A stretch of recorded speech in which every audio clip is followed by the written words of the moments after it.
Hello friends, welcome to Athiyaman team. நம்ம இன்னைக்கு இந்த வீடியோவில் தமிழ்நாடு சிறுடை பணியாளர் தேர்வு குழுமம் நடத்திய தீயணைப்பு பணிக்கான தேர்வு 2008 நடைபெற்ற கொஸ்டின் பேப்பர்ல இருந்து உளவியல் பகுதியில் இருக்கிற 40 கொஸ்டின்ஸ் எல்லாமே பார்க்க போகிறோம். ஸோ இந்த கொஸ்டின்ஸ் எல்லாமே எதுக்கு யூஸ் ஆகும் அப்படின்னு பார்த்தீங்கன்னா, நமக்கு டிஎன்பிஎஸ்சிக்கும் யூஸ் ஆகும். ஏன்னா அதில் இருக்கிற சம்ஸ் வந்து நமக்கு டிஎன்பிஎஸ்சிக்கும் யூஸ் ஆகும், டிஎன்டெட் எக்ஸாமுக்கும் யூஸ் ஆகும். சரிங்களா? ஸோ டைரெக்டாக கொஸ்டின்ஸ்க்கு போயிடலாம். ஏன்னா சில கொஸ்டின்ஸ் பார்த்தீங்கன்னா உங்களுக்கு தீயணைப்பு காவலர் தேர்வுக்கான தனியான ஒளிவியல் கொஸ்டின்ஸ் இருக்கும். ஸோ அதை தவிர்த்து மற்ற கேள்விகள் அனைத்துமே டிஎன்பிஎஸ்சி, டிஎன்டெட் அண்ட் மற்ற காம்படிட்டிவ் எக்ஸாம்ஸ்க்கு எல்லாத்துக்குமே யூஸ் ஆகிற மாதிரியான கொஸ்டின்ஸ் தான் அதில் இருக்கும். சரிங்களா? ஸோ அதை எல்லாமே எப்படி நம்ம குயிக்காக சால்வ் பண்ணலாம், என்ன ட்ரிக்ஸ் யூஸ் பண்ணி சால்வ் பண்ணலாம் அப்படிங்கிறத தான் இந்த வீடியோவில் நம்ம பார்க்க போகிறோம். ஸோ இதில் எல்லா கொஸ்டின்ஸுமே கவர் பண்ணியிருக்கோம். சரி, கொஸ்டின்ஸ்க்கு போகலாம். ஸோ ஃபர்ஸ்ட் ஒன் பாருங்க. அடுத்து வரும் 5 வினாக்களில் வரிசையாக சில எண்கள் கொடுக்கப்பட்டுள்ளன. அந்த எண்களுக்குள் ஒரு தொடர்பு உள்ளது. ஒவ்வொரு வினாவிலும் அடுத்து வரும் எண் எது என்று குறிப்பிடுவோம் அப்படின்னு கேட்டிருக்காங்க. கொஸ்டின் நம்பர் 51, அதாவது 81, 64, 49, 36. ஸோ அடுத்த எண் என்ன அப்படின்னு கேட்டிருக்காங்க. இதான் நம்பர் சீரியஸ் அப்படின்னு சொல்லுவாங்க. ஸோ நம்பர் சீரியஸ்ல வந்து நிறைய டைப்ஸ் இருக்கு. ஸோ உங்களுக்கு அடுத்த எண் மிஸ் பண்ணிட்டு என்ன அப்படின்னு கேட்கறது ஒரு டைப்பு. இல்லை நடுவில் ஒரு எண், இப்போ பார்த்தீங்கன்னா 81 டேஷ் 49 36 இப்படி ஒரு கொஸ்டின்ஸ் வரலாம் உங்களுக்கு. மற்ற எக்ஸாம்ஸ்ல நான் எப்படி கொஸ்டின்ஸ் வரும்னு சொல்றேன். ஸோ இது வந்து மிஸ்ஸிங் நம்பர் சீரியஸ். இந்த இடத்துல என்ன கொஸ்டின்ஸ் வரும் அப்படிங்கிற மாதிரி ஒரு சில கேள்விகள் வரும். இல்லை என்றால் பார்த்தீங்கன்னா 81, 49, 35, 25. ஸோ இதுல எது தவறான எண் அப்படின்ட்டு கேட்கலாம். இந்த நம்பர் சீரியஸ்ல எது தவறான எண் அப்படின்னு கேட்கலாம். ஸோ இந்த மாதிரியான கேள்விகள் வரதுக்கு நிறையவே சான்சஸ் இருக்கு. சரிங்களா? ஸோ நமக்கு இப்போ கொடுத்துருக்கிறது அடுத்து வரும் எண் எது அப்படின்னு கேட்டிருக்காங்க. இதுல பாத்தீங்கன்னா 81, 64, 49, 36 இந்த எண்கள் எல்லாமே ஸ்கொயர்ல இருக்கு. பாத்தீங்கன்னா தெரியும். 81 அப்படிங்கிறது 9 ஸ்கொயர், 64 அப்படிங்கிறது 8 ஸ்கொயர், 49 அப்படிங்கிறது 7 ஸ்கொயர், ஸோ 36ங்கிறது 6 ஸ்கொயர். ஸோ அடுத்து என்னவா இருக்கும் அப்படின்னு பார்த்தீங்கன்னா 5 ஸ்கொயராக தான் இருக்கும். ஸோ எல்லாமே இறங்குமுகமாக இருக்குது. ஸோ 5 ஸ்கொயர் அப்படிங்கிறது பார்த்தீங்கன்னா 25. ஆப்ஷன் டி சரியான விடை. சரிங்களா? அடுத்த கொஸ்டின் பார்க்கலாம். 27, 64, 125, 216 அடுத்த எண் என்ன அப்படின்னு கேட்டிருக்காங்க. முன்ன கேட்டிருக்க கொஸ்டின்ஸ் பார்த்தீங்கன்னா எல்லாமே ஸ்கொயர்ல இருக்கு. ஸோ இதுக்குள்ள எல்லாம் இருக்கிற ரிலேஷன்ஸ் பார்த்தீங்கன்னா 3 கியூப் அப்படிங்கிறது 27, 4 கியூப் அப்படிங்கிறது 64, 5 கியூப் அப்படிங்கிறது 125. ஸோ இதே போல 6 கியூப் அப்படிங்கிறது 216, 216. ஸோ அடுத்த எண் என்னவா இருக்கும்? 7 கியூபா தான் இருக்கும், 7 கியூபா இருக்கும். 7 கியூப் அப்படிங்கிறது என்ன? ஸோ 3, 4, 3. ஸோ இந்த நான் ஆல்ரெடி கியூப் வேல்யூ எல்லாமே மனப்படம் பண்ண சொல்லியிருக்கேன். ஸோ அந்த மாதிரி மனப்படம் பண்ணியிருந்தீங்கன்னா நீங்கள் டக்குனு கியூப் வேல்யூ கால்குலேட் பண்ணி போடணும் அவசியம் இல்லை. பார்த்த உடனே ஆன்சர் சூஸ் பண்ணிட்டு போயிட்டே இருக்கலாம். ஸோ ஆப்ஷன் பி 3, 4, 3 சரியான விடை. அடுத்த கேள்வி பார்க்கலாம். 11, 13, 17, 19. சரிங்களா? அடுத்த எண் என்னன்னு கேட்டிருக்காங்க. ஸோ இதுக்கெல்லாம் இருக்கிற டிஃப்ரென்ஸ் பாருங்க. 11க்கும் 13க்கும் இருக்கிற டிஃப்ரென்ஸ் பார்த்தீங்கன்னா 2. 13க்கும் 17க்கும் இருக்கிற டிஃப்ரென்ஸ் பார்த்தீங்கன்னா 4. 17க்கும் 19க்கும் இருக்கிற டிஃப்ரென்ஸ் பார்த்தீங்கன்னா 2. ஸோ இந்த டிஃப்ரென்ஸ் எல்லாம் பாருங்க. 2, 4, 2 அப்படின்னு இருக்கு. ஸோ அடுத்தது டிஃப்ரென்ஸ் என்னவா இருக்கும்? 4 இருக்கும். இங்க 4 இருக்கணும்னா அப்போ இது கூட நம்ம 4 ஆட் பண்ணணும். சரிங்களா? இந்த டிஃபரன்ஸ் என்னன்னா +2. 11 + 2 தான் 13. 13 + 4 17 இருக்கு. 17 + 2 19 இருக்கு. ஸோ அடுத்து 19 + 4 தான் இருக்கும். ஏன்னா சீரியஸ் 2, 4, 2ன்னு வருது. ஸோ அடுத்து 4 வரணும். ஸோ அப்படின்னா 23. சரிங்களா? அடுத்த கேள்வி பாருங்க. 6, 11, 21, 36, 56 அப்படின்னு கொடுத்துருக்காங்க. இதுல இப்போவும் ஏதாவது ரிலேஷன்ஸ் இருக்கா அப்படின்னு ஃபைன் பண்ணலாம். 6க்கும் 11க்கும் இருக்கிற ரிலேஷன்ஷிப் பார்த்தீங்கன்னா டிஃப்ரென்ஸ் பார்க்கலாம். ஸோ எடுத்துமே பேசிக்காக நீங்கள் எல்லாமே பார்க்க வேண்டியது டிஃப்ரென்ஸ் பார்த்தீங்கன்னாவே இந்த மாதிரி தேர்வுக்கான கேள்விகள் எல்லாமே ரொம்ப காம்ப்ளிகேட்டடாக இருக்காது. ரொம்ப ஃபைன் பண்ணுற மாதிரி இது ஒரு பேங்க் எக்ஸாமோ, ஒரு எஸ்எஸ்சி எக்ஸாம், ரயில்வே எக்ஸாம் அந்த மாதிரி நீங்கள் போனீங்கன்னா உங்களுக்கான நம்பர் சீரியஸ் பார்த்தீங்கன்னா ரொம்ப டிஃபிகல்ட்டாக இருக்கும். பட் நமக்கான டிஎன்பிஎஸ்சி அண்ட் டிஎன்டெட் போலீஸ் எந்த எக்ஸாமுக்கும் பார்த்தீங்கன்னா கொஞ்சம் ஈஸியாக ஃபைன் பண்ணுற மாதிரி தான் இருக்கும். ரொம்ப டிஃபிகல்ட்டாக இருக்காது, பட் கொஞ்சம் ட்ரிக்கியாக இருக்கும். சரிங்களா? ஸோ இது பாருங்க 6, 11, 21. 6, 11 அப்படிங்கிறதுக்கு டிஃப்ரென்ஸ் பார்த்தீங்கன்னா 5 இருக்கு இல்லையா? ஸோ அதுக்கப்புறம் 11, 21க்கு இருக்கிற டிஃப்ரென்ஸ் பார்த்தீங்கன்னா 10 இல்லையா?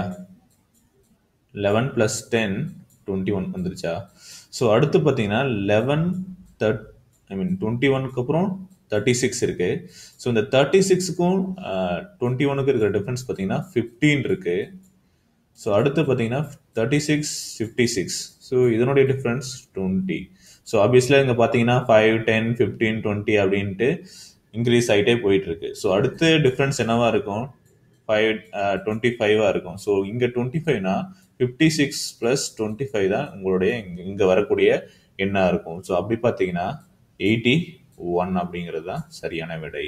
ஸோ ஆப்ஷன் டி அப்படிங்கிறது சரியான விடை. ஸோ அடுத்த கேள்வி பாருங்க 1, 3, 7, 15, 31 அப்படின்னு கொடுத்துருக்காங்க. அடுத்த நான் என்னன்னு கேட்டிருக்காங்க. ஸோ பேசிக்காக டிஃப்ரென்ஸ் பார்த்தாவே போதும் அப்படிங்கிறத நான் முன்னாடியே சொன்னேன். ஸோ 1க்கும் 3க்கும் பார்த்தீங்கன்னா 1 + 2 3. ஸோ அடுத்த எண் பார்த்தீங்கன்னா +4 7 இருக்கு. அதாவது 1 + 3 1 + 2 3, 3 + 4 7, 7 + 8 15, 15 + 16. இந்த டிஃபரன்ஸ் பார்த்தீங்கன்னா 16 31 வந்துருச்சுங்களா? ஸோ 31க்கு அடுத்து என்ன உங்களுக்கு வேல்யூ வரும்னு பார்த்தீங்கன்னா, ஸோ இது எல்லாமே வந்து 2 ஆல மல்டிப்ளை பண்ண மாதிரி இருக்கு. 2 × 2 4, 4 × 2 8, 8 × 2 16. ஸோ 16 × 2 என்ன வரும்? 32 வரும். ஸோ 32 வந்தா 31 + 32 63. 63 தான் சரியான விடை. So option B 63. சரிங்களா? ஸோ அடுத்த கேள்விக்கு போகலாம். ஸோ அடுத்து பார்த்தீங்கன்னா உங்களுக்கு ஒரு பெரிய பேராகிராஃபாக இருக்குது. ஸோ அந்த பேராகிராஃபை படிச்சுட்டு ஸோ ஒரு 5 கேள்விகளுக்கு வந்து கொடுத்துருக்காங்க. இங்கே பார்த்தீங்கன்னா தெரியும் 5 கேள்விகள் கொடுத்துருக்காங்க. ஸோ இந்த 5 கேள்விகளுக்கான பதில்களை தான் நம்ம இப்போ கண்டுபிடிக்க போகிறோம். ஸோ இந்த பேராகிராஃப்ல இருந்து ஸோ கீழ்கண்ட பேராவை படித்து அதன் அடிப்படையில் அடுத்து வரும் 5 கேள்விகளுக்கு பதிலளிக்கும். PQRST என்ற 5 நபர்களில் ஒருவர் மட்டும் கால்பந்து விளையாடுபவர், மற்றொருவர் சதுரங்கம் விளையாடுபவர், மேலும் ஒருவர் கூடைப்பந்து விளையாடுபவர். P மற்றும் S என்பவர்கள் திருமணமாகாத பெண்கள். அவர்கள் இருவரும் எந்த ஒரு விளையாட்டும் விளையாடாதவர்கள். இந்த 5வரில் உள்ள பெண்கள் எவரும் சதுரங்கமோ கால்பந்தோ விளையாடுபவர்கள் இல்லை. அவர்களில் ஒரு திருமணமான தம்பதி உள்ளனர். அந்த தம்பதியில் T தான் கணவர். Q என்பவர் ஆரின் சகோதரன். Q சதுரங்கமோ கூடைப்பந்தோ விளையாடுபவர் அல்ல. ஸோ இதுதான் நமக்கு கொடுத்திருக்கிற இன்ஃபர்மேஷன். ஸோ இந்த இன்ஃபர்மேஷனை வச்சுக்கிட்டு இந்த டேட்டாவை வச்சுக்கிட்டு நம்ம இங்கே கேட்டிருக்கிற கேள்விகளுக்கு விடையளிக்க போகிறோம். ஸோ முதல்ல இந்த இன்ஃபர்மேஷனை வச்சு நம்ம அவங்களுக்குள்ள இருக்கிற ரிலேஷன்ஸை ஃபைண்ட் அவுட் பண்ணணும். சரிங்களா? ஸோ அந்த ரிலேஷன்ஸ் எப்படி ஃபைண்ட் அவுட் பண்ணலான்னு பாருங்க. ஃபர்ஸ்ட் கொஸ்டின்ஸ் படிச்சிட்டிங்கனாவே தெரியும். ஸோ எத்தனை பேர் இருக்காங்க அப்படிங்கிறது தெரிஞ்சிச்சு. PQRST 5 நபர்கள் இருக்காங்க. சரிங்களா? இந்த 5 நபர்கள்ல ஒருவர் மட்டும் கால்பந்து விளையாடுகிறார். ஸோ ஒருவர் கால்பந்து விளையாடுவாங்க. ஸோ என்னென்ன கேம் இருக்குன்னு பாருங்க. கால்பந்து, மற்றொருவர் சதுரங்கம். சரிங்களா? அடுத்து மேலும் ஒருவர் கூடைப்பந்து விளையாடுகிறார். ஸோ 3 கேம் தான் இருக்கு. சதுரங்கம், கால்பந்து, கூடைப்பந்து. ஸோ 3 கேம் இருக்கு. சரிங்களா? P மற்றும் S என்பவர்கள் திருமணம் ஆகாத பெண்கள். ஸோ இதுல P மற்றும் S 2 பேர்த்துக்கும் திருமணம் ஆகாத பெண்கள். ஸோ திருமணம் ஆகாத பெண்கள் அப்படிங்கிறத நீங்க நோட் பண்ணி வச்சுக்கோங்க. அன்மேரிட். ஸோ பெண்கள் அப்படிங்கிறதுக்காக நான் சிம்பிள் மென்ஷன் பண்ணுறதுக்காக மைனஸ் அப்படின்னு மென்ஷன் பண்ணிக்கிறேன். ஸோ அதுக்கு மேலே மைனஸ் மென்ஷன் பண்ணியிருக்கிறது திருமணம் பெண்கள் அப்படிங்கிறத குறிக்கிறதுக்காக நான் அந்த மாதிரி மென்ஷன் பண்ணியிருக்கேன். ஸோ ஆண்களை குறிக்கிறதுக்கு நீங்கள் ப்ளஸ் அப்படின்ட்டு மென்ஷன் பண்ணிக்கலாம். ஸோ இது ஒரு சிம்பிளாக நம்ம அதை எழுதணும் அப்படிங்கிறதுக்குல உங்களுக்குள்ள நீங்களே ஒரு திங்க் பண்ணி மைண்டில் கால்குலேட் பண்ணி, ஸோ ஓகே மைனஸ் இதுனா இது நீங்கள் ரெகுலராக ஃபாலோ பண்ணீங்கன்னா ஸோ இந்த மாதிரியான வினாக்களுக்கு நீங்கள் பதிலளிக்கும் போது அது யூஸ்ஃபுல்லாக இருக்கும். ஸோ இருவரும் திருமணம் ஆகாத பெண்கள் அப்படிங்கிறாங்க, இந்த வேர்டை ஹைலைட் பண்ணிக்கோங்க. ஸோ அவர்கள் இருவரும் எந்த விளையாட்டும் விளையாடவில்லை. ஸோ அவங்க 2 பேர்த்துக்கும் கேமே கிடையாது. ஸோ நம்ம பார்க்க போகிற மற்ற 3 பேருக்கு மட்டும்தான், அதாவது பியும் எஸ்ஸும் எந்த கேமும் விளையாட போகிறது கிடையாது. ஸோ கியூ ஆர் டி இவங்க 3 பேர் மட்டும்தான் கேம்ஸில் விளையாட போகிறாங்க. கியூ ஆர் டி இவங்க 3 பேருக்கு தான் கேம் இருக்க போகுது. சரிங்களா? ஸோ அவங்க 3 பேரும் இந்த கால்பந்து, சதுரங்கம், கூடைப்பந்து இந்த 3 விளையாட்டுக்கு தான் விளையாட போறாங்க இந்த 3 பேர். அப்போ யார் யார் அந்த விளையாட்டை விளையாட போறாங்கன்னு கண்டுபிடிக்க போறோம். ஸோ இந்த ஐவரில் உள்ள பெண்கள் எவரும் சதுரங்கமோ கால்பந்தோ விளையாடுபவர்கள் இல்லை. ஸோ இருக்கிற 5 பேர்ல யாருமே சதுரங்கம், கால்பந்து விளையாடுறதில்லை. ஸோ ஆல்ரெடி 2 திருமணமாகாத பெண்கள் இருக்காங்கன்னு நம்ம பார்த்துருக்கோம், கொடுத்துருக்காங்க. ஸோ அவங்க 2 பேருமே எந்த கேமும் விளையாட போறதில்லை. 5 பேருமே சதுரங்கம், கால்பந்து விளையாடுபவர்கள் இல்லை. ஸோ அப்படிங்கும்போது ஸோ இருக்கிற ஒரே ஒரு பெண் இருப்பாங்க. அவங்க பார்த்தீங்கன்னா சதுரங்கமோ கால்பந்தோ விளையாட மாட்டாங்க. அப்படின்னா என்ன விளையாடுவாங்க? கூடைப்பந்து தான் விளையாடுவாங்க.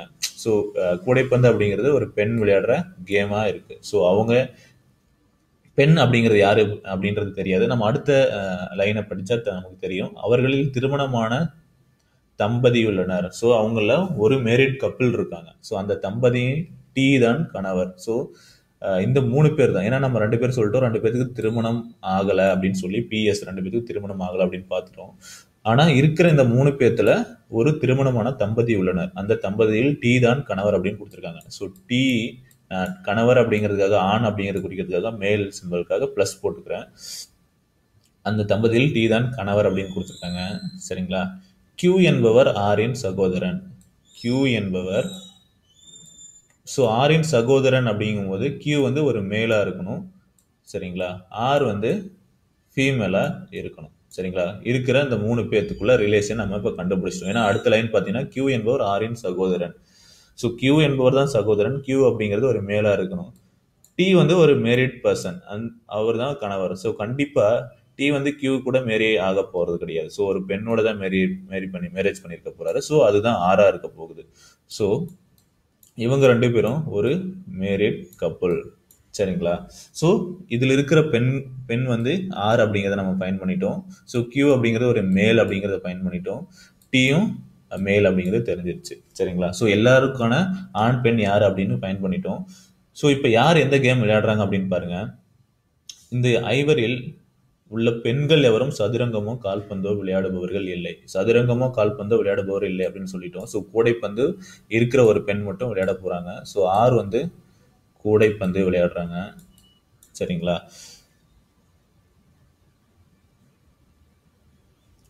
கீழே பாருங்க. கியூ என்பவர் ஆரின் சகோதரன். கியூ சதுரங்கமும் கூடைப்பந்தோ விளையாடுபவர் அல்ல. கியூ சதுரங்கமும் விளையாடுறதில்ல, கூடைப்பந்தும் விளையாடுறதில்ல. அப்படின்னா என்ன கேம் விளையாடுவார்? இருக்கிறதே 3 கேம். சதுரங்கமும் விளையாடுறதில்ல, கூடைப்பந்து விளையாடுறதில்ல. அப்படின்னா அவர் என்ன விளையாடுவாரு? கால்பந்து விளையாடுவாரு. ஸோ அப்போ இருக்கிற இன்னொருத்தர் டி என்ன விளையாடுவாரு? கண்டிப்பா சதுரங்கம் தான் விளையாடுவாரு.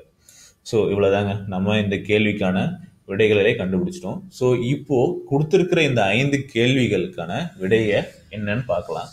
ஸோ கால்பந்து விளையாடுபவர் யார்? ஸோ இந்த பேராகிராஃபை பேஸ் பண்ணி இருக்கிற தகவல்களை வச்சு இங்கே 5 கேள்விகள் கேட்டிருக்காங்க. ஸோ நம்ம எல்லாத்தையுமே கண்டுபிடிச்சு வச்சிருக்கோம். ஸோ நமக்கு இப்போ ஒரு வேலையும் கிடையாது. நம்ம கொஸ்டின்ஸ் படிக்கிறோம், ஆன்சர் பண்றதா நம்மளுடைய அடுத்த வேலையா இருக்கும். பாருங்க, கால்பந்து விளையாடுபவர் யார் அப்படின்னு கேட்டிருக்காங்க. ஸோ நம்ம கால்பந்து விளையாடுபவர் யாருன்னு கண்டுபிடிச்சிருக்கோம், கியூ அப்படின்னு கண்டுபிடிச்சிருக்கோம். ஸோ கியூ அப்படிங்கிறது option B. So option B சரியான விடை. கூடைப்பந்து விளையாடுபவர் யார் அப்படின்னு கேட்டிருக்காங்க. கூடைப்பந்து விளையாடுபவர் யாரு? ஆர். ஆர் தான் கூடைப்பந்து விளையாடுறாரு. So option C. சதுரங்கம் விளையாடுபவர் யார் அப்படின்னு கேட்டிருக்காங்க. சதுரங்கம் விளையாடுபவர் யார்? டி தான் விளையாடுறாரு. ஸோ சதுரங்கம் விளையாடுபவர் ஆப்ஷன் டி, டி. டி என்பவரின் மனைவி யார் அப்படின்னு கேட்டிருக்காங்க. டி என்பவரின் மனைவி யார் அப்படின்னா ஆர். ஒரே ஒரு மேரேஜ் ஆன பெண் இருக்காங்க, அவங்க தான் ஆர். சரிங்களா? So option C R. அந்த குழுவில் 3 பெண்கள் யார் அப்படின்னு கேட்டிருக்காங்க. ஆல்ரெடி நமக்கு தெரியும் பியும் எஸ்ஸும் திருமணமாகாத பெண்கள் இருக்காங்கன்னு தெரியும். அதுக்கப்புறம் ஆர், டியோட ஒய்ஃப் ஆர் இருக்காங்க. ஸோ பிஎஸ் ஆர் அப்படிங்கிற 3 பேர் தான் இதில் இந்த குழுவில் இருக்கிற 3 பெண்கள். ஸோ அந்த ஆப்ஷன் வருது பாருங்க. பிக்யூஆர் இல்லை, தப்பு. கியூஆர்எஸ் தவறு. பிக்யூஎஸ் தப்பு. பிஎஸ்ஆர். ஸோ ஆப்ஷன் டி தான் சரியான கேள்வி. சரிங்களா? ஸோ இது போல தான் உங்களுக்கு கொடுத்துருக்கிற இந்த மாதிரி பேராகிராஃப் கொடுத்து சால்வ் பண்ண சொல்லியிருக்காங்க அப்படின்னு சொன்னால், ஸோ ஒவ்வொரு தகவல்களையும் கடைசி வரைக்கும் படிச்சீங்கன்னா தான் நமக்கு கடைசி லைனில் கூட தகவல்கள் இருக்கும். சில தேவையில்லாத சில வரிகளும் இருக்கும். பட் நமக்கு வந்து முக்கியமாக சில ஒரு வரிகள்லேயே உங்களுக்கு வந்து சில தகவல்கள் கிடைச்சிருக்கும். சரிங்களா? ஸோ அதை யூஸ் பண்ணி நீங்கள் வந்து சால்வ் பண்ண பாருங்க, ரிலேட் பண்ணி சால்வ் பண்ணணும். சரிங்களா? ஸோ அடுத்த கேள்வி பாருங்க. ஸோ இதுவும் ஒரு கீழே ஒரு தகவல்கள் கொடுத்துருக்காங்க. அந்த தகவல்களை பயன்படுத்தி 5 கேள்விகளுக்கு விடையளிக்குமாறு இருக்கு. சரிங்களா? ஸோ அந்த தகவல் கொஸ்டின் என்னன்னு பார்க்கலாம். ஒரு சங்கேத மொழியில் ஆங்கில எழுத்துக்களுக்கு பதிலாக எண்கள் பயன்படுத்தப்பட்டுள்ளது. சரிங்களா? ஸோ இங்கிலீஷ் லெட்டருக்கு பதிலாக, ஆல்பபெட் லெட்டருக்கு பதிலாக நம்பர்ஸ் கொடுத்துருக்காங்க. ஒவ்வொரு ஆங்கில வார்த்தைக்கு கீழே அதனை குறிக்கும் எண்கள் தரப்பட்டுள்ளது. ஆனால் அந்த எண்கள் வரிசையாக இல்லாமல் கலந்துள்ளது. எந்த ஆங்கில எழுத்துக்கு எந்த எண் என்று அறிந்து அடுத்து வரும் 5 வினாக்களுக்கு பதிலளிக்கும் அப்படின்னு கொடுத்துருக்காங்க. ஸோ இங்க இங்கிலீஷ் ஆல்பபெட் கொடுத்துருக்காங்க, கீழே நம்பர்ஸ் கொடுத்துருக்காங்க. பட் இது எல்லாமே மிக்ஸ் ஆகிருக்கு. ஸோ எஸ்னா 2 T7 அப்படி இல்லை. ஸோ இதுல எஸ் வந்து எந்த வேல்யூ வேணாலும் இருக்கலாம். ஸோ இதை தான் நம்ம இங்க கொடுத்துருக்கிற தகவல்களை வச்சு, ஆங்கில வார்த்தையை வச்சு அதுக்கு சரியான எண் வரிசையை நம்ம கண்டுபிடிக்க போறோம். சரிங்களா? ஸோ இதில் இருக்கிற ரிலேஷன்ஸ் பாருங்க. ஃபர்ஸ்ட் வந்து ஸோ நம்ம இது ஒவ்வொன்றும் சால்வ் பண்ணோமா, STURX எல்லாத்தையும் ஃபைன் பண்ணிட்டு இருந்தோம்னா நமக்கு எல்லா டேட்டாவும் தேவைப்பட போறது கிடையாது. ஸோ இதில் பார்த்தீங்கன்னா நமக்கு நிறைய எண்கள் இருக்குது. சரிங்களா? 10க்கு மேலே இருக்கிற எண்கள் இருக்குது. நமக்கு இருக்கிற கேள்விகள் பார்த்தீங்கன்னா 5 கேள்விகள் தான் இருக்கு. ஸோ இந்த 5 கேள்விகளுக்கு தேவையான தகவல்களை மட்டும் நம்ம இந்த தகவல்கள்ல இருந்து நம்ம எடுத்துக்கிட்டா போதும். சரிங்களா? கொடுத்துருக்கிற கொஸ்டின்ஸ்ல இருந்து நம்ம எடுத்துக்கிட்டா போதும். சரிங்களா? ஸோ தேவையில்லாம நீங்க STURX எல்லாத்துக்குமே ஃபைன் பண்ணும். ஸோ இதுக்கு எல்லாத்துக்கும் என்ன சரியான எண் வரிசையா இருக்கும் அப்படிங்கிறத நீங்க ஃபைன் பண்ண வேண்டிய அவசியம் இல்லை. ஃபர்ஸ்ட் கொஸ்டின் பாருங்க. Z குறிக்கும் எண் எது அப்படின்னு கேட்டிருக்காங்க. Z அப்படிங்கிறது பார்த்தீங்கன்னா ஸோ இந்த நம்பர்ல இல்லை. ஸோ Z அப்படிங்கிறது இங்க இருக்கு. சரிங்களா? ஸோ Zக்கு 9 அப்படின்றது சரியான விடை இல்லை. ஸோ இந்த எண் வரிசையில வேற எங்க Z இருக்கு? இங்க Z இருக்கு. ஸோ இங்கேயும் Z இருக்கு. ஸோ இந்த மூணுலையுமே காமனா இருக்கிற ஒரு எண் என்ன அப்படின்னு பாருங்க. 9 அப்படிங்கிறது காமனா இருக்கா? இல்லை. ஸோ 6 அப்படிங்கிறது காமனா இருக்கா? இங்க இருக்கு, பட் இதுல இல்லை. ஸோ 4 அப்படிங்கிறது காமனா இருக்கா? ஸோ 4ம் அப்படிங்கிறது காமனா இல்லை. 3 அப்படிங்கிறது காமனா இருக்கா? 3 இங்க இருக்கு, இதுல இருக்கு. ஸோ இதுவும் காமனா இல்லை. ஸோ 5 அப்படிங்கிறது பார்த்தீங்கன்னா இங்கேயும் இருக்கு, இங்கேயும் இருக்கு, ஸோ இங்கேயும் இருக்கு. ஸோ நமக்கு Z அப்படிங்கிறது 5 அப்படிங்கிறது தெரிஞ்சிருச்சு. ஸோ முதல் கேள்விக்கான ஆன்சர் பார்த்தீங்கன்னா Z குறிக்கும் எண் எது அப்படின்னு கேட்டாங்கன்னா ஆப்ஷன் பி 5. சரிங்களா? ஸோ அடுத்த கேள்வி பாருங்க. V குறிக்கும் எண் எது அப்படின்னு கேட்டிருக்காங்க. V அப்படிங்கிறது எங்க இருக்குன்னு பாருங்க. ஸோ V இங்க இருக்கு, இங்க இருக்கு. ஸோ இந்த 2 இடத்துல இருக்கு. ஸோ இந்த 2 இடத்துலையும் ஸோ நம்ம ஆல்ரெடி கண்டுபிடிச்சோம். இந்த வேல்யூ நம்ம தேவையில்லை. ஸோ இதை எலிமினேட் பண்ணிக்கலாம் நம்ம. ஏன்னா இந்த வேல்யூவை நம்ம யூஸ் பண்ண போதில்லை. Z-க்கான வேல்யூ அப்படிங்கிறது 5 அப்படிங்கிறது நம்ம ஃபைண்ட் அவுட் பண்ணிட்டோம். சரிங்களா? ஸோ இப்போ என்னன்னா V-க்கான காமனாக இருக்கிற 2 எண்களை பார்க்க போறீங்க. ஸோ இந்த இரண்டு வரிசையிலையும் இருக்கிற காமனான எண்கள் என்னன்னு பார்க்குறீங்க. ஸோ 8 இங்க இருக்கா? இல்லை. 4 இருக்கு. ஸோ வேற ஏதாவது காமனாக இருக்கிற எண்கள் இருக்கா? எதுவும் இல்லை. ஸோ V-க்கான ஆன்சர் பார்த்தீங்கன்னா 4. V-க்கான சரியான எண் 4. சரிங்களா? ஸோ V-ஐ குறிக்கும் எண் எது அப்படின்னு கேட்டால் ஆப்ஷன் சி 4. சரிங்களா? Q-ஐ குறிக்கும் எண் எது அப்படின்னு கேட்டிருக்காங்க. Q எங்க இருக்குன்னு பாருங்க. ஸோ Q இங்க இருக்கு, 3வது வரிசையில் இருக்கு, 4வது வரிசையிலையும் இருக்கு. ஸோ இந்த இடத்துல இருக்கிற எண்களுக்கும் ஸோ மற்ற இடத்துல இருக்கிற எண்களுக்கு காமனாக இருக்கிற எண் என்னன்னு பாருங்க. ஸோ 8 அப்படிங்கிறது 2வது வரிசையிலையும் 4வது வரிசையில மட்டும் 8 இருக்கு. ஸோ இதுல வந்து 8 அப்படிங்கிறது இல்லை. ஸோ 2 அப்படின்னு பார்த்தீங்கன்னா ஸோ 2வதுலையும் 4வதுலையும் மட்டும் 2 இருக்கு. ஸோ இங்க வந்து Q-க்கான 2 இல்லை, காமனா இல்லை. ஸோ அடுத்து பாருங்க 1 இருக்கு, இதுலயும் 1 இருக்கு, இதுலயும் 1 இருக்கு. ஸோ Q-க்கான 3லையும் காமனா இருக்கிற Q-க்கான சரியான விடை 1. ஸோ ஆப்ஷன் பாருங்க ஏ. Q-ஐ குறிக்கும் எண் எது? Option A 1. ஸோ 35 என்ற எண் எதை குறிக்கும் அப்படின்னு கேட்டிருக்காங்க. ஆல்ரெடி நம்ம 5 அப்படிங்கிறது வந்து Z அப்படின்னு பார்த்துட்டோம். ஸோ இதில் பாருங்க 5 அப்படிங்கிற ஒரு எண் வந்தா ஸோ வேற ஏதாவது ஒரு எண் தான் 5ஓட வந்துட்டு இருக்கும். ஸோ இசட் அப்படிங்கிறதுக்கு ஒரே ஒரு ஆப்ஷன் கூட தான் இன்க்ளூட் பண்ணியிருக்காங்க. ஸோ ஆப்ஷன் சி தான் சரியான விடை இருக்கும். ஸோ இதுக்காக நீங்க 3 அப்படிங்கிறது எண்ணுக்கான விடை என்ன அப்படின்னு தேடிட்டு இருக்க வேண்டியதில்லை. ஸோ 3 இங்க இருக்கு இல்லையா, ஸோ 3 இங்கேயும் இருக்கு. ஸோ இப்படி நீங்க தேடினாலே உங்களுக்கு ஆன்சர் கிடைக்கும். ஏன்னா ரெண்டுலேயுமே காமனாக இருக்கிறது ஒய் அப்படிங்கிறது தான் 3க்கான விடை. ஸோ அதை நீங்கள் தேடணும் அப்படின்னு அவசியம் இல்லை. சரி, ஏன்னா நீங்கள் ஆல்ரெடி ஒரு வேல்யூ ஃபைண்ட் பண்ணி வச்சுருக்கீங்க. ஸோ அதுலேருந்தே உங்களால் எப்படி ஈஸியாக கால்குலேட் பண்ணுறது, ஈஸியாக ஆன்சர் பண்ண முடியும் அப்படின்னு பாருங்கள். ஸோ 35 என்ற எண் எதை குறிக்கும் அப்படிங்கும்போது 5 அப்படிங்கிறது Z. ஸோ கொடுத்துருக்க ஆப்ஷனில் கண்டிப்பாக Z ஒரு வேல்யூவாக இருக்கணும். ஸோ XYல Z இல்லை, UV இல்லை, YZல இருக்கு. ஸோ கண்டிப்பாக இதாக தான் ஆன்சராக இருக்கும். ஸோ வேற எதுவும் கிடையாது. ஆப்ஷன் சி நீங்கள் சூஸ் பண்ணிட்டு போயிட்டே இருக்கலாம். நீங்கள் போயிட்டு திருப்பி தேடிட்டு இருக்கணும்னு அவசியம் கிடையாது. சரிங்களா? அடுத்த கேள்வி பாருங்க. 10 என்ற எண் எதை குறிக்கும் அப்படின்னு கேட்டிருக்காங்க. 10. ஸோ 1 0 அப்படிங்கிற 2 எண் இருக்கு. ஸோ 1க்கான வேல்யூ நம்ம ஆல்ரெடி ஃபைண்ட் பண்ணியிருக்கோம். அது வந்து ஆர். ஆருக்கு தான் 1 அப்படிங்கிற வேல்யூ இருக்கு. ஸோ கொடுத்துருக்கிற ஆப்ஷன்ல கண்டிப்பா இது கியூக்கு தான் நம்ம 1 அப்படிங்கிறத ஃபைண்ட் பண்ணியிருக்கோம் இல்லையா? ஸோ கியூ வந்து 1 அப்படிங்கிறத ஃபைண்ட் பண்ணியிருக்கோம். ஸோ ஆப்ஷன் 1 10 அப்படிங்கிற எண் எதை குறிக்கும் அப்படிங்கிறதுல வந்து 1 இருக்கிறதுனால கண்டிப்பாக ஒரு ஆப்ஷன் கியூவா இருக்கும். ஸோ அப்போ பார்த்தீங்கன்னா ஏவில் வந்து கியூ இல்லை. ஸோ இந்த ஆப்ஷனை நம்ம எலிமினேட் பண்ணிடலாம். பியில் கியூ இருக்கு. ஸோ இதுதான் ஆன்சராக இருக்குமா அப்படின்னா வெயிட் பண்ணுங்க, அடுத்த ஆப்ஷன்ல இருக்கான்னு பார்க்கலாம். சியில் கியூ இல்லை. ஸோ இதுவும் ஆன்சர் கிடையாது. டியில் பார்த்தீங்கன்னா கியூ யூ அப்படின்னு இருக்கு. ஸோ இந்த ரெண்டுல ஏதாவது ஒன்று தான் ஆன்சராக இருக்கும். ஸோ கடைசி நேரத்தில் உங்களுக்கு டைம் இல்லை அப்படின்னா ஸோ இந்த மாதிரி ஆப்ஷன் பார்த்தா உங்களுக்கு ஒரு 50-50 சான்சஸ் இருக்கு. ஸோ நீங்க பார்க்கறதுக்கு உங்களால திருப்பி செக் பண்ணிட்டு ஆன்சர் பண்ண முடியாது, டைம் இல்லை அப்படின்னு யோசிக்கும் போது ஸோ இதுல ரெண்டுல ஏதாவது ஒன்று நீங்க சூஸ் பண்ணா கூட ஸோ ஏன்னா ஈஸியாக 2 எலிமினேட் பண்ணிட்டீங்க. ஸோ ஒரு சான்சஸ் வந்து உங்களுக்கு பாதி 50% சான்ஸ் இருக்கு உங்களுடைய ஆன்சர் சரியா இருக்கிறதுக்கு. சரிங்களா? ஸோ அதனால இந்த மாதிரி ஆப்ஷனை எலிமினேட் பண்ணி ஆன்சர் பண்ண பழகிக்கோங்க. உங்களுக்கு ஆன்சரே தெரியல, எப்படி சால்வ் பண்றது தெரியல அப்படின்னாலையும் ஸோ எந்த ஆன்சர் வராது அப்படிங்கிறது தெரிஞ்சா உங்களுக்கு ஒரு 50% சான்ஸ். 2 ஆப்ஷன் எலிமினேட் பண்ணிட்டீங்க, அப்போ கண்டிப்பா இது 2ல 1 தான் ஆன்சரா இருக்க போகுது அப்படிங்கிறது தெரிஞ்சா உங்களுக்கு 50% சான்ஸ் இருக்கு அந்த ஆன்சர் சரியாகிறதுக்கு. சரிங்களா? ஸோ நீங்க டைம் இல்லை, லாஸ்ட் மினிட்ல உங்களுக்கு ஆன்சர் பண்ணி தான் ஆகணும் அப்படிங்கும்போது நீங்க பிளைண்டா ஸோ இந்த 2 ஆப்ஷன்ல ஏதோ ஒன்று சூஸ் பண்ணலாம். ஸோ அதில் 50% உங்களுக்கு சான்சஸ் இருக்கு. ஸோ இப்போ பாருங்க, ஸோ நமக்கு 10 அப்படிங்கிற எண் எதை குறிக்கும் அப்படின்னு கேட்டிருக்காங்க. ஸோ நமக்கு பி இல்லை டி அப்படிங்கிறது வரும். ஸோ 1 அப்படிங்கிறது கியூ அப்படிங்கிறது தெரிஞ்சது. ஸோ 0 அப்படிங்கிறதுக்கான வேல்யூ தான் நம்ம ஃபைண்ட் அவுட் பண்ண போறோம். 0 அப்படிங்கிறது பார்த்தீங்கன்னா இங்க இருக்கு, இதுல இருக்கு, ஸோ இதுல இருக்கு. ஸோ இது 3லயுமே காமனான வேல்யூ என்னன்னு பாருங்க. ஸோ கண்டிப்பா அது வியா இருக்கலாம்,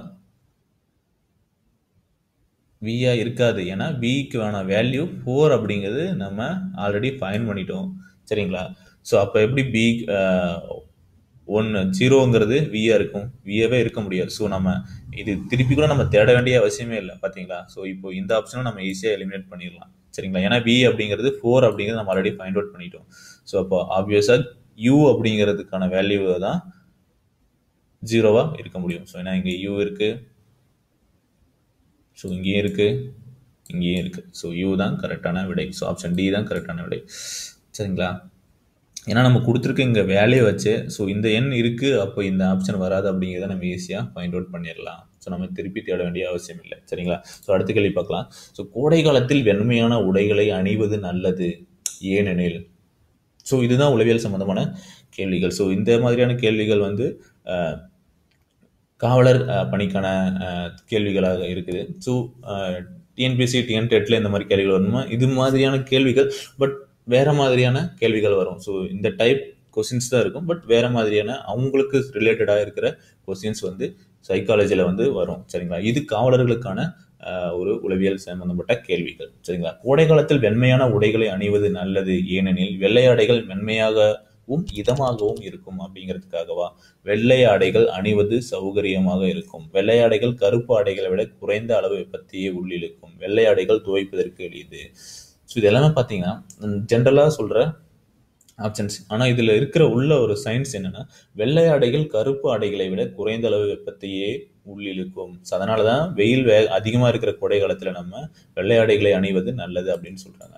சரிங்களா. மற்ற ஆப்ஷன் பார்த்தீங்கன்னா வெள்ளை ஆடைகள் அணிவதற்கு சௌகரியமாக இருக்கும் அப்படிங்கிறதெல்லாம் வந்து சாதாரண இது. நம்ம அப்போ மற்ற ஆடைகள் அணிவதற்கு சௌகரியமாக இருக்காதா? இல்லையா? ஸோ வெள்ளையாடைகள் கருப்படைகளை விட குறைந்த அளவு வெப்பத்தையே உள்ளிழுக்கும் அப்படிங்கிறது தான் சரியான விடை. ஸோ காவலர்கள் சீருடை அணிய முக்கியமான காரணம் என்ன அப்படின்னு கேட்டிருக்காங்க. கெட்டியாகவும் அழுத்தமாகவும் இருப்பதால். ஸோ அதுவா? சம்பந்தமே இல்லை. ஸோ எல்லோரும் எளிதில் தெரிந்து கொள்வதற்காக, திருடர்களை பயமுறுத்துவதற்காகங்கிறது சரியான ஆப்ஷன் இல்லை. சீருடையில் சிறப்பாக மிடுக்கோடு எடுப்பாக இருப்பதற்காக. ஸோ அவங்க என்ன வேற ஏதாவது ஃபேஷன் ஷோ பார்ட்டிசிபேட் பண்றாங்களா? இல்லை. ஸோ அவங்க எல்லாருக்கும் ஈஸியா இவர்கள் தான் காவலர்கள் அப்படிங்கிறத தெரிஞ்சுக்கிறதுக்காக தான் இந்த யூனிஃபார்மை அணிஞ்சிருக்காங்க. சரிங்களா. அடுத்த கேள்வி பாருங்க. 31 மாணவர்கள் மட்டுமே உள்ள ஒரு வகுப்பில் நீங்கள் 13வது ரேங்கில் உள்ளீர்கள் என்றால் கடைசியில் இருந்து நீங்கள் எத்தனையாவது ரேங்கில் உள்ளீர்கள் அப்படின்னு கேட்டிருக்காங்க. ஸோ மொத்த மாணவர்கள் டோட்டல் மாணவர்கள் பார்த்தீங்கன்னா 31. சரிங்களா. ஸோ நீங்கள் 31 மாணவர்கள் இருக்காங்க. சரிங்களா. ரேங்க் இதை வந்து ரேங்க் ஆர்டர்னு ஞாபகம் வச்சுக்கோங்க. சரிங்களா. ஸோ நீங்கள் வந்து ஒரு 13வது இடத்துல இருக்கீங்க. உங்களோட ரேங்க் வந்து 13வது இடத்துல இருக்கு. சரிங்களா. மேலிருந்து பார்த்தீங்கன்னா நீங்கள் 13வது ரேங்க் இருக்கீங்க. சரிங்களா. அதே கீழிருந்து பார்த்தா உங்களுடைய ரேங்க் என்னவா இருக்கும் அப்படின்னு கேட்குறாங்க. ஏன்னா கடைசி ரேங்க் வந்து 31. ஸோ கீழிருந்து உங்களுடைய ரேங்க் என்ன இருக்கும் அப்படின்னு கேட்குறாங்க. ஸோ அதுக்கு எப்படி ஃபைண்ட் அவுட் பண்ணலாம்னா 31 மொத்த மாணவர்கள். சரிங்களா. 13வது ரேங்கை மைனஸ் பண்ணுங்க. சரிங்களா. இந்த இடத்துல பார்த்தீங்கன்னா நம்ம 2 டைம் வந்து இந்த 13வது எண்ணை யூஸ் பண்ணுறோம், இந்த ரேங்கை யூஸ் பண்ணுறோம். சரிங்களா. ஸோ அதுக்காக நம்ம +1 ஆட் பண்ணுறோம். சரிங்களா. இப்போ வரக்கூடிய விடை தான் உங்களுக்கு சரியான ஆன்சர். ஸோ 19 அப்படிங்கிறது தான் சரியான விடை. ஸோ 19வது ரேங்க் தான் உங்களுடைய ரேங்காக இருக்கும். சரிங்களா. ஸோ 19வது இருக்கிற ஆப்ஷன் பாருங்க. ஆப்ஷன் பி 19 அப்படிங்கிறது தான் சரியான விடை. சரிங்களா. ஸோ மொத்த ரேங்க் 31. சரிங்களா. ஸோ அதில் 13வது ரேங்கை வந்து 13 மேலேருந்து பார்த்தீங்கன்னா உங்களுக்கு 13வது ரேங்க் இருக்குது. ஸோ நம்ம இந்த ரேங்கையும் இன்க்ளூட் பண்ணணும். ஸோ ஏன்னா நம்ம 13 தான் நம்ம மைனஸ் பண்ணுறோம். ஸோ ஆனால் இதுதான் உங்களுடைய பொசிஷன். அதுக்காக நான் அந்த 1 ஆட் பண்ணியிருக்கேன் திரும்பவும். சரிங்களா. ஸோ 19வது ரேங்க். அடுத்த கேள்வி பார்க்கலாம். நீங்கள் வடகிழக்கு திசை நோக்கி 3 கிலோமீட்டர் நடந்த பின் சரியாக 90 டிகிரி வலதுபுறம் திரும்பி 4 கிலோமீட்டர் நடக்கின்றீர்கள். பின்பு மீண்டும் சரியாக 90 டிகிரி வலதுபுறம் திரும்பி நடக்க ஆரம்பிக்கிறீர்கள். அப்படியானால் இப்போது எந்த திசை நோக்கி நடக்க ஆரம்பிக்கின்றீர்கள் அப்படின்னு கேட்டிருக்காங்க. ஸோ முதல்ல திசைகள் வந்து சரியா எழுத பழகிக்கோங்க. ஸோ கிழக்கு, மேற்கு, வடக்கு, இது தெற்கு. சரிங்களா. கொஸ்டின்ஸ் பாருங்க. நீங்கள் வடகிழக்கு திசை நோக்கி 3 கிலோமீட்டர் நடந்த பின். ஸோ நீங்கள் இங்கே இந்த பாயிண்ட்ல இருக்கீங்கன்னு வச்சுக்கோங்க. ஸோ வடகிழக்கு அப்படிங்கிறது ஸோ இந்த திசை, வடக்கு கிழக்கு, இது வடகிழக்கு. ஸோ இந்த வடகிழக்கு திசையில் ஒரு 3 கிலோமீட்டர் போயிருக்கீங்க. நடந்த பின்பு 3 கிலோமீட்டர் நடந்த பின்பு சரியாக 90 டிகிரி வலதுபுறம். ஸோ இந்த பக்கம் போயிட்டு இருக்கீங்க அப்படிங்கும்போது உங்களுடைய இடது பக்கம், அதாவது வலதுபுறம் திரும்பி 4 கிலோமீட்டர் நடக்கின்றீர்கள்.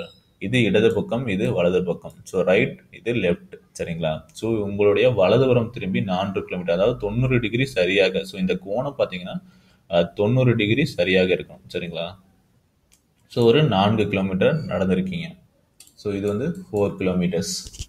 ஸோ இந்த கோணம் வந்து 90 டிகிரியாக இருக்கும். ஸோ நடக்கின்றீர்கள். பின்பு மீண்டும் சரியாக 90 டிகிரி வலதுபுறம் திரும்பி நடக்க ஆரம்பிக்கிறீர்கள். ஸோ மீண்டும் ஒரு 90 டிகிரி சரியாக திரும்பி நடக்க ஆரம்பிக்கிறீர்கள் அப்படின்னு சொல்லியிருக்காங்க. ஸோ திரும்பி ஒரு 90 டிகிரி அப்படிங்கும் போது ஸோ இங்கேயும் எக்ஸாக்டாக 90 டிகிரி இருக்கணும். சரிங்களா. அப்படியானால் இப்போது எந்த திசையை நோக்கி நடக்க ஆரம்பிக்கிறீர்கள் அப்படின்னு கேட்டிருக்காங்க. ஸோ இது பார்த்தீங்கன்னா தெற்கு. ஸோ இந்த திசை எதை குறிக்குது அப்படின்னு பார்த்தீங்கன்னா மேற்கு இல்லையா? ஸோ இந்த சைடு மேற்கு இருக்கு, இந்த பக்கம் தெற்கு. ஸோ தென்மேற்கு திசையை நோக்கி நீங்கள் நடந்து கொண்டிருக்கிறீர்கள். ஸோ ஆப்ஷன் பி தென்மேற்கு. ஸோ அடுத்த கேள்வி பார்க்கலாம். கோடிட்ட இடத்தை நிரப்புக அப்படின்னு கேட்டிருக்காங்க. ஓவியம், ஓவியன்.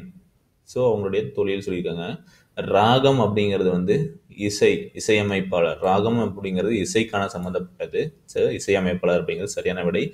அடுத்து பாருங்க, வானம், விமானம். ஸோ விமானம் அப்படிங்கிறது வானத்துல பறக்கக்கூடியது. நீர் அப்படிங்கிறதுக்கு சரியான விடை கப்பல். சரிங்களா? ஆப்பிள்களுக்கு மரம் என்றால் திராட்சைக்கு ஆப்பிள் மரத்துல கிடைக்குது. திராட்சை கொடி அப்படிங்கிற இதுல இருந்து கிடைக்குது. சரிங்களா? அடுத்து, ஓரிடத்தில் 2 பேர் பேசிக் கொண்டிருக்கின்றார்கள். அவர்களில் ஒருவர் மற்றவரை பார்த்து, நீங்கள் என் தந்தை என்றாலும் நான் உங்களுக்கு மகன் அல்ல என சொல்கிறார். அப்படியானால் உங்களின் உறவு முறை என்ன? ஸோ ரொம்ப ஈஸியான கேள்வி தான் பாருங்க. ஸோ பிளட் ரிலேஷன் சம்பந்தப்பட்ட ரத்த சம்பந்தமான கேள்விகள் கேட்டிருக்காங்க. அதாவது 2 பேர் இருக்காங்க. ஒருவர் மற்றவரை பார்த்து நீங்கள் என் தந்தை. ஸோ நான் வந்து என் தந்தையை பார்த்து நீங்கள் என் தந்தை அப்படின்னு சொல்லலாம். ஆனா என் தந்தை வந்து என்னை பார்த்து என்ன மகன் அப்படின்னு சொல்ல முடியாது. அப்படின்னா யாரா இருக்கும்? கண்டிப்பா மகன் அல்லது மகள், யாராவது ஒருத்தரை தான் இருக்க முடியும். வேற யார் வந்து தந்தை அப்படின்னு சொல்ல போறாங்க இல்லையா? ஸோ தந்தை மகன் அப்படிங்கிறது மகன் இல்லைன்னு சொல்லிட்டாங்க. ஸோ கண்டிப்பா தந்தை மகளா தான் இருக்கும். மாமனார் மருமகள்ங்கிறது ஆப்ஷன் இங்க வரவே வராது. ஏன்னா அவங்க தந்தை அப்படின்னு சொல்றேன் அப்படின்னு தெளிவா சொல்லிட்டாங்க. சரிங்களா? ஸோ அடுத்த கேள்வி பார்க்கலாம். அருண் ஒரு பெண்ணை காட்டி, இப்பெண் என் தாயாரின் பேரனுக்கு மனைவி என்றால் அருண் அப்பெண்ணுக்கு என்ன உறவு முறை ஆவார் அப்படின்னு கேட்டிருக்காங்க. அருண் ஒரு பெண்ணை காட்டி, அருண் இருக்காரு, ஒரு பெண்ணை காட்டி இப்பெண் என் தாயாரின், ஸோ அருணோட அம்மா இருக்காங்க, அருணோட அம்மா அப்படின்னு வச்சுக்கோங்க. அருண் ஒரு பெண்ணை காட்டி இப்பெண் என் தாயாரின் பேரன். ஸோ பேரன் அப்படிங்கிறது அருணோட பையனாக தான் இருக்கும். ஸோ அருணோட மகன். சரிங்களா?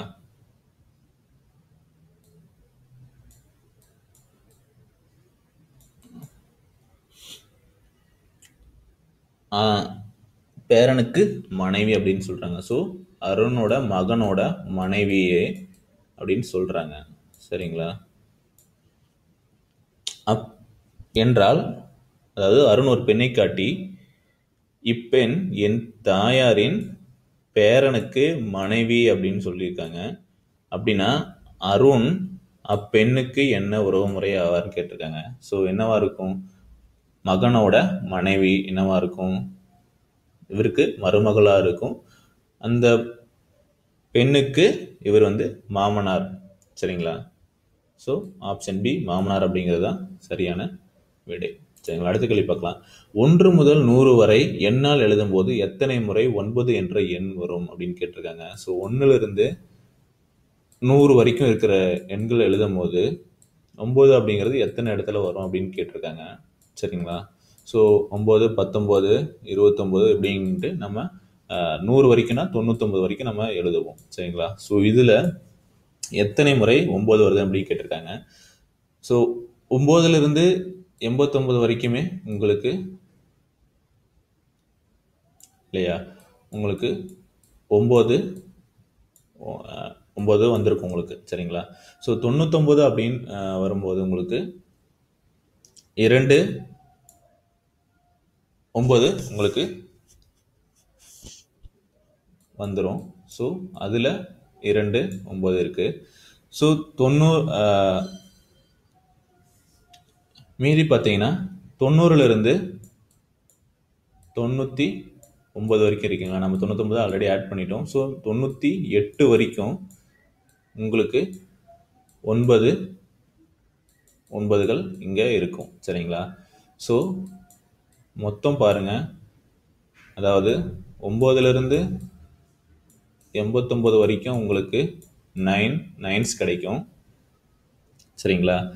90ல இருந்து 99 வரைக்கும் இங்கேயும் 1 இருக்கு. ஸோ நீங்கள் அதை மறந்துடாமல் நீங்கள் ஆன்சர் பண்ணணும். ஸோ 11 முறை தான் வருது அப்படின்னு ஆன்சர் பண்ணீங்கன்னா ரொம்ப தவறான விடையாயிரும். சரிங்களா? ஸோ 9, 19, 29, 39 அப்படின்னு எண்ணிட்டு நீங்கள் 99ல் எண்ணிட்டு 11 போட்டிங்கன்னா தவறான விடையாயிருக்கும். ஸோ இதில் பார்த்தீங்கன்னா உங்களுக்கு 11, 9 இங்கே இருக்கு. சரிங்களா? ஸோ மொத்தம் 20. ஸோ ஆப்ஷன் டி 20 முறை அப்படிங்கிறது சரியான. ஸோ இதே போல் இது 8 அப்படின்னு கேட்டாலும் சரி, 1லிருந்து 100 வரைக்கும் இருக்கிற 7 அப்படின்னு கேட்டாலும் சரி, உங்களுடைய ஆன்சர் வந்து 20.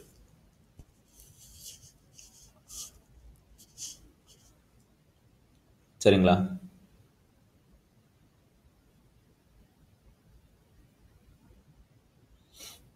அடுத்து பாருங்க, ஒருவர் கிழக்கு பக்கம் நோக்கி நின்று கொண்டுள்ளார். அவர் 100 டிகிரி வலதுபுறம் திரும்பி பின்னர் 145 டிகிரி இடதுபுறம் திரும்புகிறார். அப்படியானால் அவர் கடைசியாக எந்த திசை நோக்கி இருக்கிறார் அப்படின்னு கேட்டிருக்காங்க. ஸோ மறுபடியும் இது டைரக்ஷன், திசை சம்பந்தப்பட்ட கேள்வி கேட்டிருக்காங்க. ஸோ திசைகளை கரெக்டாக குறிச்சுக்கோங்க. ஸோ ஒருவர் இருக்கார், அவர் வந்து ஒருவர் கிழக்கு பக்கம் நோக்கி நின்று கொண்டிருக்கிறார். ஸோ அவர் வந்து இந்த பக்கம் பேஸ் பண்ணி நின்று கொண்டிருக்கிறார். ஸோ இப்போ அவர் 100 டிகிரி வலதுபுறம் திரும்பி பின்னர் 145 டிகிரி இடதுபுறம் திரும்புகிறார். ஸோ 100 டிகிரி திரும்புகிறார்னு வச்சுக்கோங்க. சரிங்களா? கிழக்கு பக்கம் திரும்பி இருக்கிறவர் வந்து 100 டிகிரி வலதுபுறம் திரும்புகிறாரு. ஸோ 100 டிகிரி வலதுபுறம் அப்படின்னா ஸோ இதுவே 90 டிகிரி வந்துடும். ஸோ இது வந்து 100 டிகிரின்னு வச்சுக்கோங்க. ஸோ திரும்பவும் என்னவா இருக்கும் அப்படின்னு பார்த்தீங்கன்னா 145 டிகிரி இடதுபுறம் திரும்புகிறார். ஸோ இது வலதுபுறம், ஸோ இது வந்து இடதுபுறம். ஸோ 145 டிகிரி இடதுபுறம் திரும்புகிறார். ஸோ இதுவே 100 டிகிரின்னு அப்படின்னு நமக்கு தெரியும். ஸோ இன்னொரு 45 டிகிரி இந்த பக்கம் திரும்புகிறார். ஸோ 145. ஸோ இப்போ எந்த திசையை ஸ்பேஸ் பண்ணி இருக்கிறார், எந்த திசையை பார்த்துருக்கார் அப்படின்னு கேட்குறாங்க. ஸோ இந்த திசை என்ன திசை? இது வடக்கு, கிழக்கு, வடகிழக்கு. ஆப்ஷன் சி வடகிழக்கு. அடுத்த கேள்வி பார்க்கலாம். அக்டோபர் 1ஆம் தேதி ஞாயிற்றுக்கிழமை என்றால் நவம்பர் 1ஆம் தேதி என்ன கிழமை வரும் அப்படின்னு கேட்டிருக்காங்க. சரிங்களா? அக்டோபர் 1ஆம் தேதி. ஸோ அக்டோபர் 1 வந்து சண்டே, ஞாயிற்றுக்கிழமைன்னு வச்சுக்கோங்க. சண்டே கொடுத்துருக்காங்க. ஸோ நவம்பர் 1ஆம் தேதி. அக்டோபர் மாதத்தில் முதல்ல எத்தனை நாட்கள் இருக்குது அப்படிங்கிறது தெரிஞ்சிருக்கணும். ஸோ அக்டோபர் மந்தில் 31 நாட்கள் இருக்குது. சரிங்களா? ஸோ நவம்பர் 1ஆம் தேதி என்ன கிழமை அப்படின்னு கேட்டிருக்காங்க. ஸோ நவம்பர் 1 என்ன அப்படின்னு கேட்டிருக்காங்க. ஸோ டோட்டலாக எத்தனை டேஸ் இருக்குது? ஸோ அக்டோபர் மாதத்தில் 1ஆம் தேதி சண்டேன்னு தெரிஞ்சுது. ஸோ மீதி இருக்கிற அக்டோபர் மாதத்தில் 30 நாட்கள், நவம்பரில் 1 நாள், மொத்தமாக 31 நாள் கழித்து என்ன கிழமை வரும்னு கேட்டிருக்காங்க. வாரத்துக்கு 7 நாள். ஸோ 7ஆல் டிவைட் பண்ணிங்கன்னா உங்களுக்கு 4 28 வரும். ரிமைண்டர் என்ன வரும்? மீதி உங்களுக்கு என்ன வரும்? 3 வரும். சரிங்களா? ஸோ 1ஆம் தேதி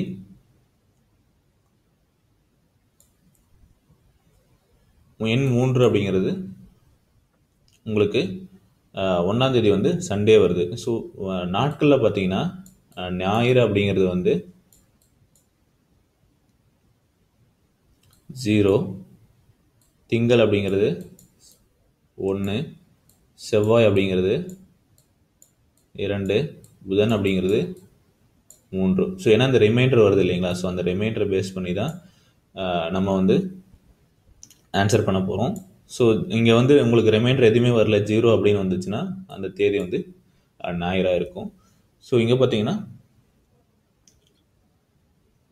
ஸோ இதே போல் சாட்டர்டே வந்து 6ஆக இருக்கும், சனிக்கிழமை 6ஆம் தேதியாக இருக்கும். ஸோ இப்போ நமக்கு வந்திருக்க ரிமைண்டர் பார்த்தீங்கன்னா 3. ஸோ 3 அப்படிங்கிறது வந்து புதன்கிழமை. ஸோ ஆப்ஷன் சி புதன் அப்படிங்கிறது சரியான விடை.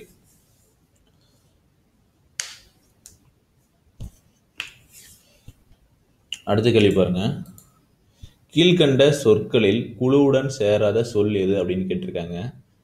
கீழ்கண்ட சொற்கள் பெட்ரோல், டீசல், கேஸ், மண்ணெண்ணெய். ஸோ இது எல்லாமே வந்து ஒரு லிக்விட் இதுவே சொல்கிறாங்க. ஒரு பெட்ரோலியம் இதை சொல்கிறாங்க. ஆனால் கேஸ் மட்டும் இது வந்து எரிபொருள், எல்லாமே எரிபொருள் தான். பட் கேஸ் அப்படிங்கிறது வந்து ஒரு வாயு. சரிங்களா? அடுத்து பாருங்க, 1 முதல் 10 வரை ஆங்கிலத்தில் எழுதினால் அவற்றுக்குள் இ என்ற எழுத்து எத்தனை முறை வரும் அப்படின்னு கேட்டிருக்காங்க. ஸோ நமக்கு 1ல இருந்து 1, 2, 3 அப்படிங்கிற ஆல்பபெட்டுக்கு வந்து எழுதுனா எத்தனை முறை வரும் அப்படின்னு கேட்டிருக்காங்க. சரிங்களா? ஸோ 1ல் ஒரு முறை வரும், 2ல் இ அப்படிங்கிற எழுத்து கிடையாது, 3ல் உங்களுக்கு 2 டைம் இ இருக்கு, 4ல் கிடையாது, 5ல் ஒரு டைம் இருக்கு, 6ல் கிடையாது, 7ல் 2 டைம் இருக்கு, 8ல் ஒரு டைம் இருக்கு, 9ல் ஒரு டைம் இருக்கு, 10ல் ஒரு டைம் இருக்கு. ஸோ டோட்டலாக எத்தனை முறை வருதுன்னு பார்த்துக்கோங்க. 3, 4, 2, 6, 6, 3, 9. ஸோ 9 முறை உங்களுக்கு இ என்ற எழுத்து வரும். ஸோ அடுத்து, ஆங்கில அகராதியில் கீழ்கண்ட 4 வார்த்தைகளில் எது இறுதியாக வரும் அப்படின்னு கேட்டிருக்காங்க. ஸோ இறுதியாக வருவது அப்படின்னு பார்த்தீங்கன்னா, ஸோ ஆல்ஃபபெட்டோட ஃபஸ்ட்டு பாருங்கள். ஸோ எஃப் அப்படிங்கிறது காமனாக எல்லாத்துலேயுமே கொடுத்துருக்காங்க. ஸோ எஃப்ங்கிறது பிரச்சனை கிடையாது. ஸோ அடுத்து ஆல்ஃபபெட்டில் IREO அப்படிங்கிறது செகண்ட் லெட்டர் பாருங்கள், IREO. ஸோ எந்த லெட்டர் முதல்ல வரும் அப்படின்னு பாருங்கள். ஐ அப்படிங்கிறது முன்னாடியே வந்துடும், ஈயும் முன்னாடியே வந்துடும். சரிங்களா? ஆர் அப்படிங்கிறது ஓ அடுத்து வரும், ஆர் அப்படிங்கிறது கடைசியாக வரும். ஸோ இந்த 2 எழுத்துலேயே வச்சு நம்ம கண்டுபிடிச்சிடலாம். ஸோ ஆப்ஷன் பி அப்படிங்கிறது தான் சரியான விடை. சரிங்களா? ஸோ இதே போல தான் நம்ம வேறு ஏதாவது ஆங்கில அகராதியில் இருக்கிற வார்த்தைகளை எப்படி வரிசைப்படுத்து அப்படின்னு கேட்டிருந்தாங்கன்னா நம்ம ஆன்சர் பண்ணணும். ஸோ ஆப்ஷன் பி ஃப்ரீ அப்படிங்கிறது தான் இறுதியாக வரும் வார்த்தை. ஸோ உளவியலில் இருக்கிற 40 கேள்விகளுக்கான விடைகளை நம்ம எப்படி சால்வ் பண்ணுறது அப்படின்னு பார்த்தோம். ஸோ இந்த விடைகளில் ஏதாவது உங்களுக்கு சந்தேகம் இருந்தால், இல்லை இந்த விடைகள் எப்படி நம்ம சால்வ் பண்ணுறது அப்படிங்கிறது டவுட் இருந்தால் நீங்கள் கீழே கமெண்ட்டில் வந்து கமெண்ட் பண்ணுங்கள். இந்த வீடியோ பிடிச்சிருந்தாலும், இல்லை வேறு என்ன மாதிரியான வீடியோக்கள் உங்களுக்கு வேணும், எந்த டாப்பிக்ல இருந்து உங்களுக்கு வேணும் அப்படிங்கிற தகவல்களையும் நீங்கள் கீழே கமெண்ட் செக்ஷனில் பதிவு செய்யலாம். இந்த வீடியோ பிடிச்சிருந்தா நீங்கள் லைக் பண்ணுங்கள்.